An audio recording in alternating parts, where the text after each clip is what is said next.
Now that we've seen the basics, we can create an array, we can access elements using an index, we can modify elements using an index, we've seen the length property. It's time to move on to some of the built-in array methods. If you recall, for strings, each string comes with a whole bunch of different methods. Let's just take a look at one. LOL, and then if I type that dot here, we get a bunch of methods including things like to uppercase, to lowercase, slice, split, what else do we have? Substring, trim. We didn't go over all of these, but they're all here.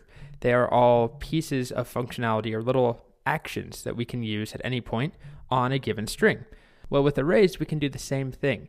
Now, the set of methods is different, but they all come with a bunch of methods. In fact, if you go to MDN and you look at an array, or just the array documentation, standard built-in objects, and then you can click on array, where are you?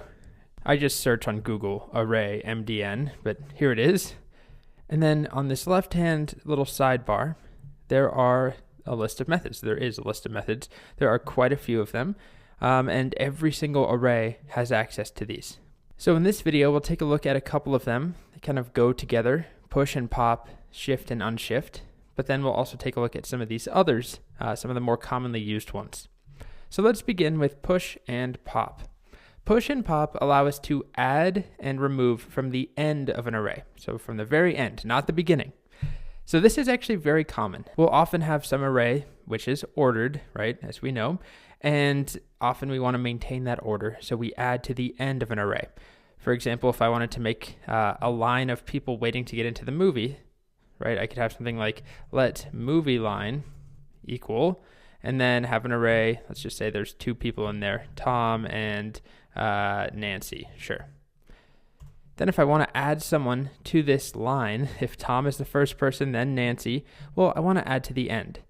And I could figure out the length or figure out the correct index as we did in the last video and do something like movie line square bracket 2 equals, who else are we adding? Tom, Nancy, how about Pablo, right? And that does work. I'm adding to the end, but that's annoying having to know that index, especially if we have a very long array or something that we're not really in control of ourselves. So what we can do is use push, movie line dot push, and then this is a method, so we need those parentheses, just like we do for to uppercase or repeat or any of the string methods we've seen.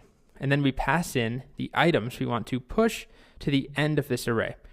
So who else is coming to see this movie? Tom, Nancy, Pablo, how about Oliver? Just like that.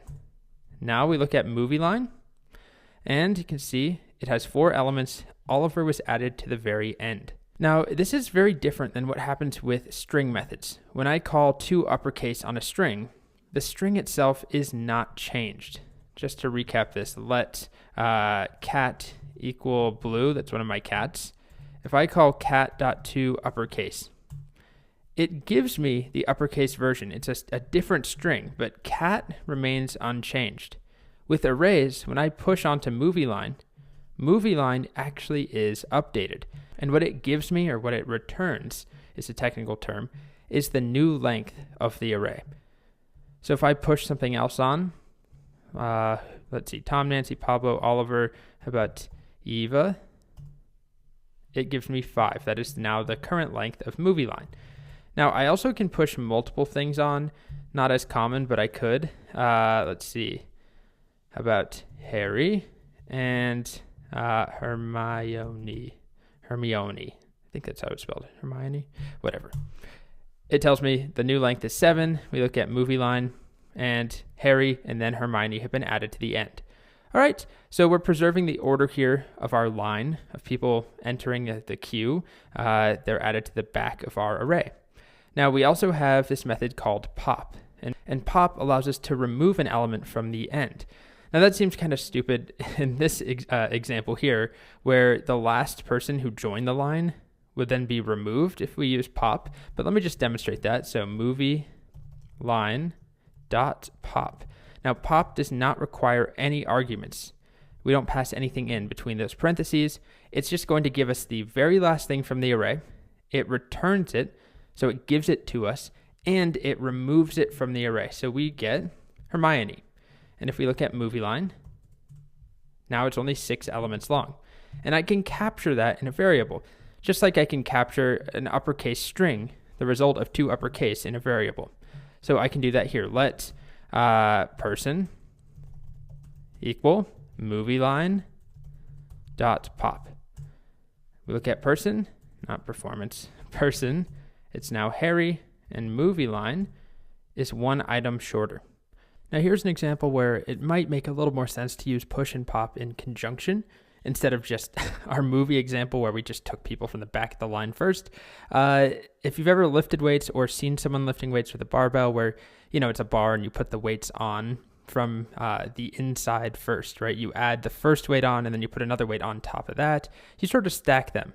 So if I wanted to create let's say it's just an empty barbell and I'm going to add on a 45-pound weight, so I could push that on, and then maybe another 45-pound weight, and then a 25-pound weight, and then you usually do the smallest ones last, a 10, and then how about a 2.5 pound?